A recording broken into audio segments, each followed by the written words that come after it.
Okay, throughout my life, there have been these different versions of me, and different people know these different versions. And if you go ask one of these group of people,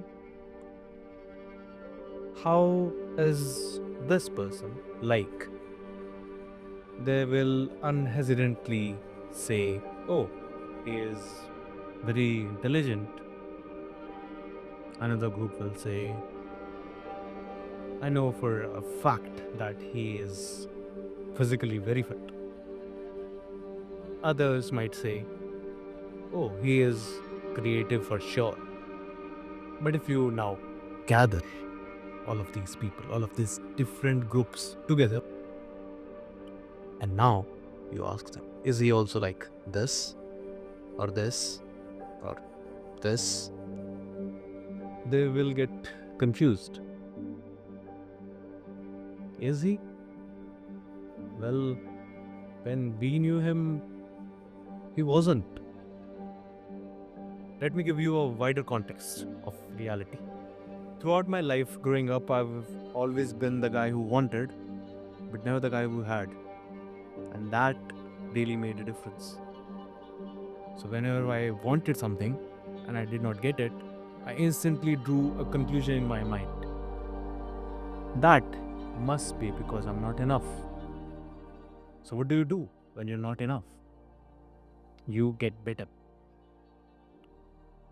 So, if there is one thing that I've done consistently throughout my life and that I'm good at, it is medicine. To answer this question. This question.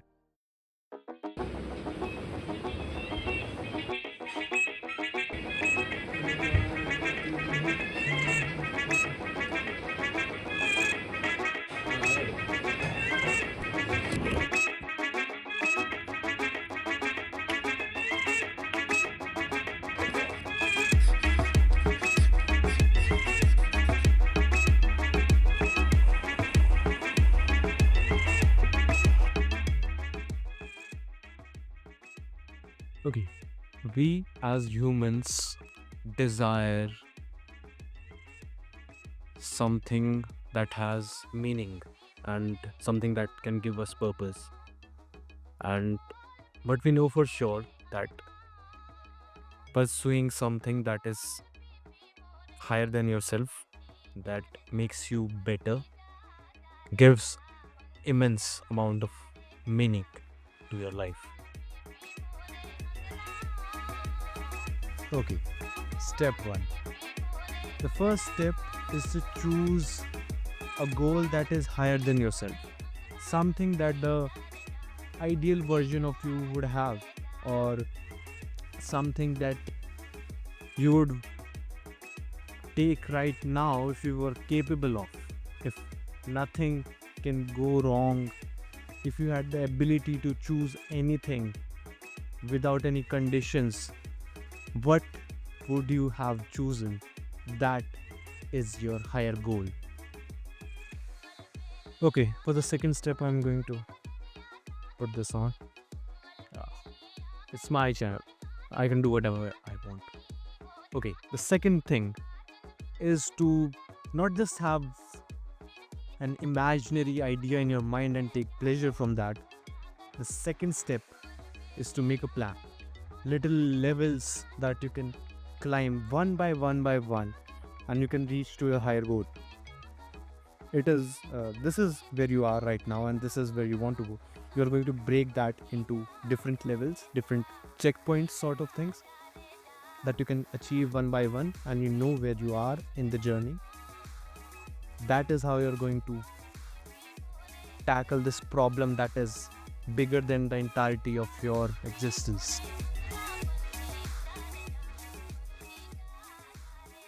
It's 4:30 right now. Whether it's day or night, I'll let you guess. Now we come to the step 3. The third step is the final step, the nail in the coffin. It does not take us forward, rather, it takes us back. back even before step 1. It prompts us to find our step 0, because as is often the case with a lot of things in our life, sometimes the changes we are trying to accomplish are so monumental and so out of our reach, even the first steps toward them seem impossible, daunting, or spirit breaking. So, what do you do then? You find the step 0. Step 0 is where you are at, what is within your ability, what can be done right now and right here. After you do that, you break down the journey between your step 0 and the step 1 into multiple different parts. And then you start moving step by step. And it may seem like these steps are now shamefully easy.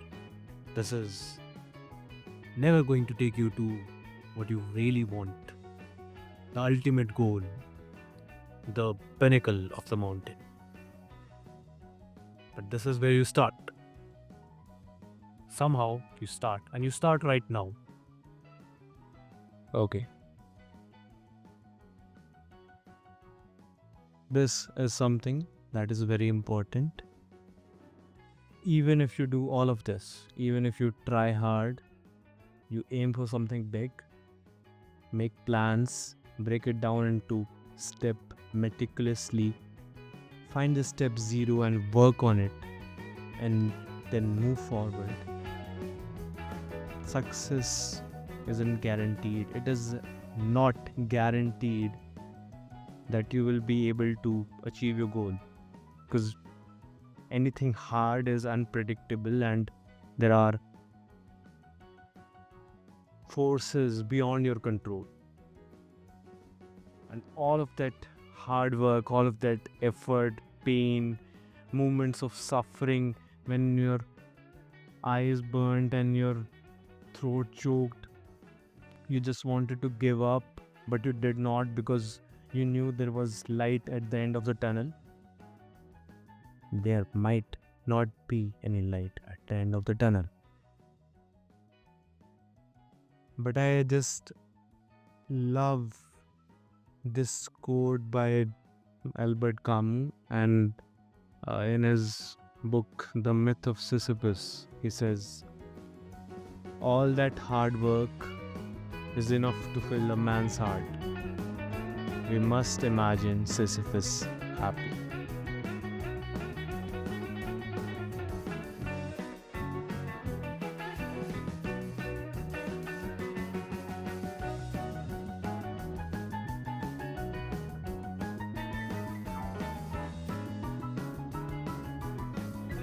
ये बनाया मैंने to shoot this.